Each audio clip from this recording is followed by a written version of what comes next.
दुखी इस बात से हूं कि कल ही मुझे पता चला कि राजस्थान कोर्ट ने एक अन्याय किया है जैन समाज के साथ। हमारी धार्मिक भावनाओं से खिलवाड़ किया है, हमारी आस्थाओं को चोट पहुंचाई है।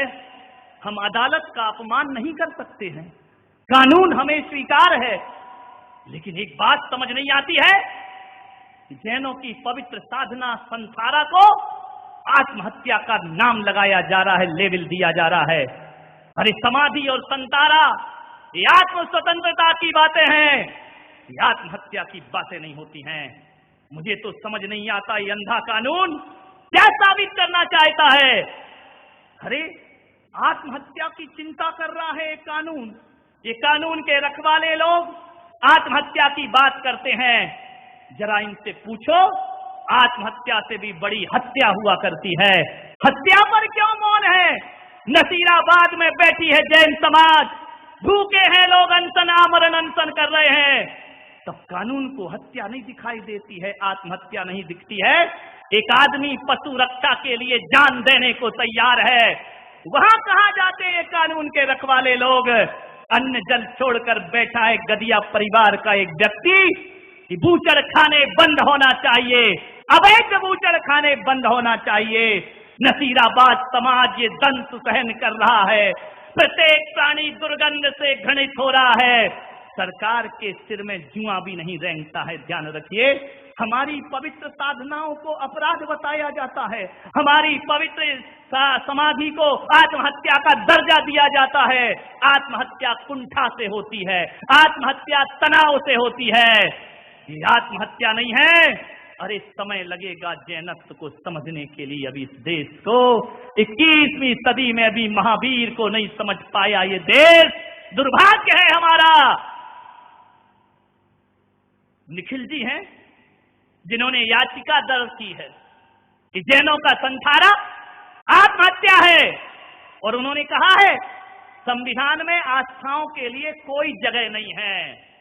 मैं उत्तर देता हूं उसका, यदि संविधान में आस्थाओं के लिए कोई जगह नहीं है तो पशु बलि भी एक धार्मिक आस्था है, इसके लिए संविधान में जगह कहां से बन गई है? मैं आपसे पूछना चाहता हूं।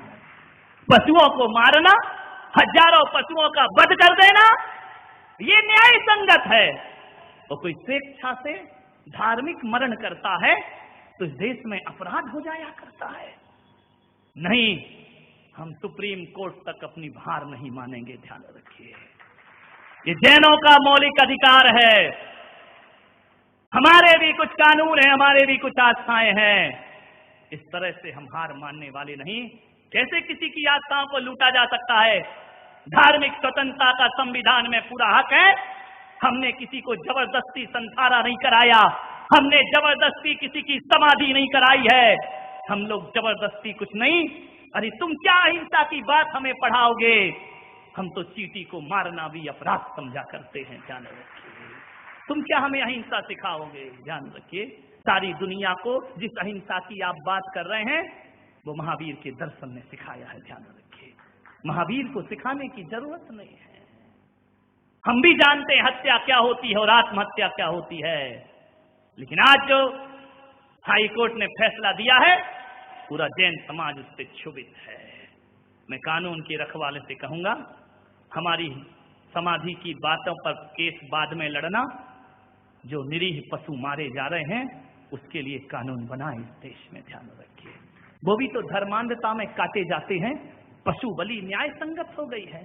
बाहरी जीवन, जिन उद्देश्य और जिन विश्वासों को लेके तुम्हें दिल्ली और राजस्थान के दरबार में हमने पहुंचाया है, आज ये समाज सबसे ज्यादा टैक्स देने वाली कोई समाज है तो जैन समाज है इस देश में। ध्यान रखिए, हमने कभी समाज का हित नहीं किया।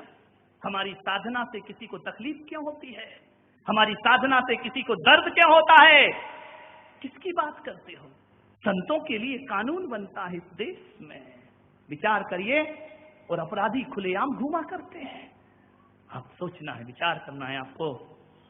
आवाज को बुलंद करिए, जैन समाज एक हो जाए।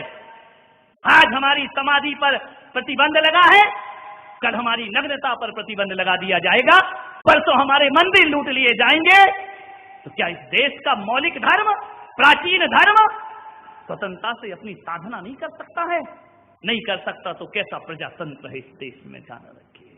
मान्यवर, हमने कभी तलवारें नहीं उठाई, कभी बर्छी भाले नहीं उठाए, हमारी समाधि ने किसी के घर नहीं उजाड़े हैं, हमारी समाधि ने किसी के अधिकारों को नहीं छीना है। हमारी समाधि, विचार करिए, बोले इच्छा मृत्यु है ये, तो जैनों के साथ ये अन्याय क्यों हो रहा है? जब इस देश में भीष्म पितामह इच्छा मृत्यु का वरदान लेके आदर्श बन सकते हैं, तो जैन मुनि समाधि करके आदर्श क्यों नहीं बन सकता है? भीष्म पितामह ने इच्छा मृत्यु का वरदान मांगा था और आज वो इतिहास में आदर्श माने जाते हैं। जब इस देश में संत ज्ञानेश्वर 9 साल की उम्र में समाधि ले सकता है, तो 90 साल की उम्र में जैन संत समाधि क्यों नहीं ले सकता है? विचार करिए, ये अपराध कैसे हो गया है? बहुत दुखी हूं मैं यहां के लोगों से। चाहे जैन हो अजैन हो, मैं भेद नहीं करता हूं। नसीराबाद में जो महीनों से चल रहा है, अजमेर समाज जाए कलेक्ट्रेट तक पहुंचे और उन्हें बोलो कि जाओ नसीराबाद में भी दृष्टि रखने का प्रयास करिए। किस लिए लड़ रहे हैं नसीराबाद के लोग? किसी की जीवन रक्षा के लिए तो लड़ रहे हैं ना। एक तरफ तो कहते हो कि समाधि आत्महत्या, और वो बचाने की बात कर रहे तो उनकी बात नहीं सुनता है ये कानून। विचार से ये दोहरा जीवन क्यों जीता है? पूरे देश में तो हल्ला मच जाना चाहिए। नसीराबाद के लोग गलत नहीं लड़ रहे हैं। उन्होंने कहा है कि हमारा जीना दुर्लभ है, वहां की हवाओं में दुर्गंध घुली हुई है। एक आदर्श होना चाहिए। मैं समाज के लोगों से, चाहे जैन हो या अजैन हो, नसीराबाद प्रकरण को मजबूत बनाइए और सरकार को बोलिए कि जहां पर लोग रहते हैं वहां इस तरह का पशु कटना नहीं चाहिए, हत्या नहीं होना चाहिए। एक तरफ तो मोदी जी कह रहे हैं स्वच्छ भारत, और दूसरी तरफ मांस के लोथड़े पड़े, ये स्वच्छ भारत है? चमड़े पड़े हुए हैं, दुर्गंध आ रही है, क्या स्वच्छ भारत की बात करते हो? और अवैध कत्ल खाने वहां पर चल रहे हैं। इस पर रोक लगाने के लिए अजमेर से भी एक आवाज उठना चाहिए, ध्यान रखना। सब समाजें अपने अपने यहां बैठ करके निर्णय लें, तब ये सरकार जगेगी। मौका अच्छा है, समझ गए? चुनाव आ रहा है, ध्यान रखिए। और इनके कान तभी खुलते हैं जब चुनाव होता है, बाकी तो फिर बंद हो जाएंगे इनके कान। ध्यान रखिए। आप सबने सुना, अनुग्रहित हूं। जय।